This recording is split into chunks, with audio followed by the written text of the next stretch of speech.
किसी भी शहर की जानकारी अगर आपको लेनी है, किसी भी संस्कृति और संस्कारों की जो भी विरासत है, वो हमारे बुजुर्गों के पास है। जहाँ हम रहते हैं, वहाँ हमारे साथ एक बुजुर्ग पीढ़ी भी रहती है, जो कि अपने साथ बहुत सारी पुरानी बातों को, संस्कारों को, पुराने समय को, उस समय क्या दिनचर्याएँ थीं, क्या उस समय माहौल था, कैसा समाज था, बहुत सारी बातें हैं जो एक ग्रंथ के रूप में अपने आस-पास समेटे रहते हैं। ऐसे बहुत सारे बुजुर्ग हमारे पास हैं, चाहे हमारे परिवार के बुजुर्ग हों या शहर के संभ्रांत नागरिक या ऐसे लोग जो कि साहित्य से या किसी अन्य विधाओं से, राजनीति से या धार्मिक क्षेत्र से या सामाजिक क्षेत्र से जुड़े हुए होते हैं। उनके पास बहुत सारा बातें, बहुत सारी चीज़ें, बहुत सारे किस्से, कहानियाँ और बहुत सारी बातें उनको बताने की उनके पास होती हैं। ये बातें वो बताना चाहते हैं, कहना चाहते हैं। असल में वो एक अपने साथ पूरा पूरा का पूरा एक आप ये समझ लीजिए कालखंड लिए होते हैं। और वो जैसे-जैसे अपनी आयु पूर्ण करते हैं, अपने साथ उन चीज़ों को, उस विरासत को चाहते हैं कि ये विरासत जो हमारी पीढ़ी है, नई आने वाली जो पीढ़ी है, उनके हाथों में उनको संजोने के लिए उन्हें दें, उन्हें बताएँ, उन्हें कहें। लेकिन जैसा कि आप जानते हैं कि वर्तमान पीढ़ी जो अभी है, वो शायद ऐसा लगता है कि विरासत को समेटना और सहेजना इतना ज़्यादा ज़रूरी नहीं मानती है। और ये कहना इसलिए हम इस चीज़ को कह पा रहे हैं क्योंकि ये हम रोज़ाना देखते हैं कि नई पीढ़ी जो है वो भविष्य की ओर भागती है। उसे भूतकाल से जो चीज़ें उसकी समृद्धशाली जो उसका इतिहास है, उससे उसको ज़्यादा उसको मायने नहीं रहते हैं। लेकिन जो आपका भविष्य है वो वर्तमान और भूतकाल से मिलकर के बना होता है। बहुत सारी बातें, बहुत सारी चीज़ें समृद्धशाली हमारे इतिहास की गौरवशाली बातें होती हैं जो कि हमें नहीं मालूम होती हैं, लेकिन कहीं न कहीं उसके आधार पर ही हमारा आज बना हुआ है और हमारे आज के आधार पे हम भविष्य की हमारा भविष्य तैयार होगा। तो जो बुज़ुर्ग हैं, जो बुज़ुर्ग पीढ़ी है, जो हमसे ऊपर की पीढ़ी है, जो जा रही है, वो अपने साथ बहुत सारी चीज़ों को, बातों को लिए जा रही है, समाज को लिए जा रही है, वातावरण को लिए जा रही है, समय को लिए जा रही है। हमारी कोशिश है कि उस पीढ़ी के अनुभवों को हम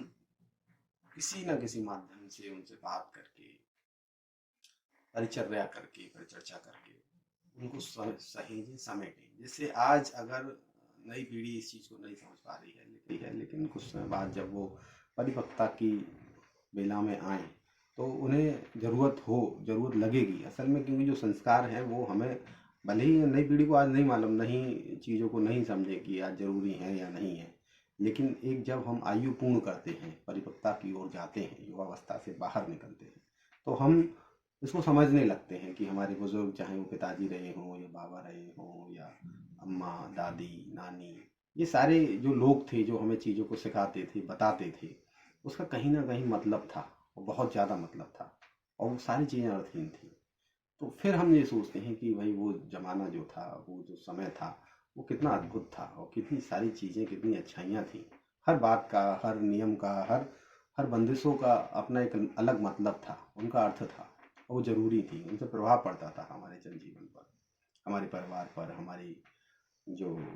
विरासत है वो यही है कि हम किस तरीके से अपने परिवार को हम बताते थे, बढ़ाते थे, बच्चे जो होते हैं, क्या हम उनको सिखाते थे। तो वो जो संस्कार के रूप में सारी चीज़ें हमें मिलती थी, वो हमारे बुजुर्गों के पास है। तो आइए हम